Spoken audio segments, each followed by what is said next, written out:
Hi hello రైతు సోదరులకి నమస్కారం అండి. సో ఈ వీడియోలో వచ్చేసి మనము లాస్ట్ వీక్ ఏదైతే మందు స్ప్రే చేసామో టాజ్లాక్ అని చెప్పేసి దాని గురించి ఒకసారి మాట్లాడుకుందాము. లాస్ట్ వీక్ మనము టాజ్లాక్ స్ప్రే చేయాలి థర్డ్ డోస్గా అని చెప్పేసి దీనికి అగ్రోమిన్ మ్యాక్స్ యాడ్ చేసుకోవాలని చెప్పేసి చెప్పాము. ఎవరికైనా ముడతా ఉంటే పెగాసిస్ యాడ్ చేసుకొని స్ప్రే చేసుకోవచ్చు అని చెప్పేసి చెప్పాము. దానికి గాను రిజల్ట్ ఎలా వచ్చింది అనే దాని గురించి క్లియర్గా మాట్లాడుకుందాం వీడియోలో.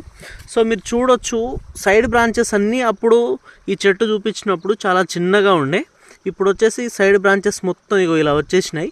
సో దాంతోపాటు చెట్టు పైన చూడండి ఒకసారి ముడత క్లియర్ అయిపోయింది. దాంతోపాటు మొత్తం చిట్టాకులు కనిపిస్తూ ఉన్నాయి చూడండి. ఏదో బయో అనుకునేరు, ఏదైతే ఒక మంచి టెక్నికల్ బెనివియా లాంటి టెక్నికల్ స్ప్రే చేస్తామో దానికి ఎలా అయితే రిజల్ట్ వస్తుందో అలా వస్తుంది క్లియర్గా చెట్టు చూడండి. సో ఇది రిజల్ట్. ఏ ప్రోడక్ట్ అయినా సరే అంత ఆషమాషిగా చెప్పానండి, ఖచ్చితంగా పర్ఫెక్ట్ రిజల్ట్ ఉంటేనే చెప్తాను.